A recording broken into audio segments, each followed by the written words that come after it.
Gaza इस समय बेहद ही गंभीर और दर्दनाक हालातों से गुजर रहा है। अक्टूबर 2023 से इजरायल और हमास के बीच छिड़े युद्ध ने गाजा को तबाही के कगार पर ला दिया है।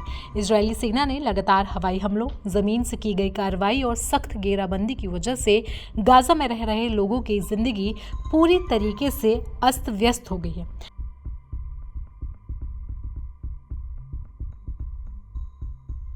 गाजा के ताज़ा हालातों की बात करें तो खाने पीने का सामान, साफ पानी, दवाइयां और ज़रूरी सामान लगभग खत्म हो चुके हैं। वहीं अंतर्राष्ट्रीय संगठनों ने आरोप लगाया है कि इजरायल जानबूझकर मानवीय मदद को रोक रहा है ताकि गाजा की जनता को दबाव में लाया जा सके, जिसे वेपनाइजिंग स्टारवेशन भी कहा जाता है। अब तक करीब 60,000 से ज़्यादा फिलिस्तीनियों की मौत हो चुकी है, जिनमें बहुत बड़ी संख्या में महिलाएं और बच्चे हैं।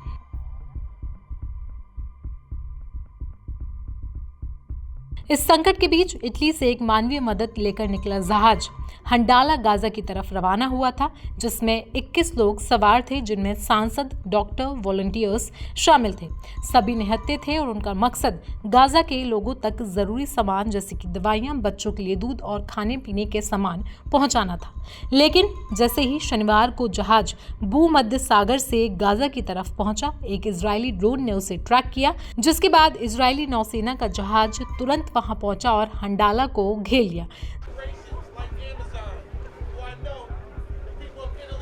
जहाज पर मौजूद लोगों ने बताया है कि उन्होंने तुरंत डिस्ट्रेस कॉल यानी कि मदद की अपील भेजी और इजरायली नौसेना से संपर्क करने की कोशिश की, लेकिन उनकी तरफ से कोई जवाब नहीं मिला।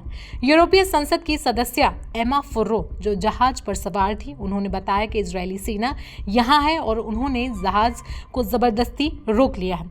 वायरल वीडियो में भी देखा जा सकता है कि जहाज पर मौजूद सभी लोग लाइफ जैकेट पहनकर बैठ गए हैं और टकराव से बचने के लिए अपने हाथ ऊपर कर लिए हैं। सबसे पहले आपको भी ये वीडियो दिखाते हैं।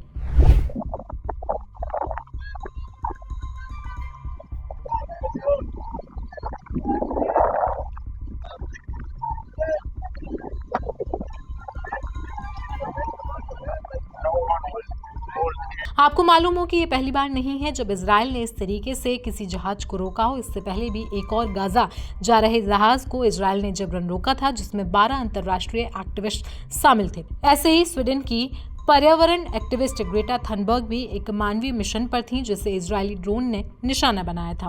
विशेषज्ञों और मानवाधिकार संगठनों का मानना है कि ये घटनाएं साफ तौर पर दिखाती हैं कि इजरायल मानवीय मदद को रोकने के लिए किसी भी हद तक जा सकता है। ऐसा ही एक बड़ा हमला 2010 में हुआ था, जब तुर्की के झंडे वाले फ्रीडम फ्लोटिला जहाज पर इजरायली हमले में कई लोगों की जान चली गई थी।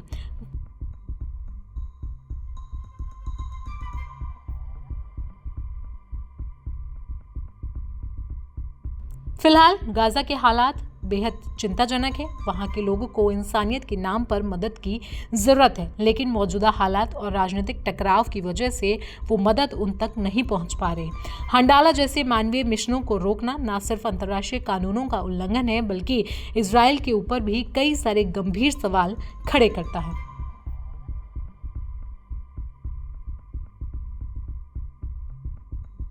तो इजरायल के हंडाला को रोके जाने पर आप क्या कुछ कहेंगे, हमें कमेंट सेक्शन में जरूर बताएं। साथ ही साथ देश दुनिया की बाकी खबरों के लिए जुड़े रहें जनसत्ता के साथ।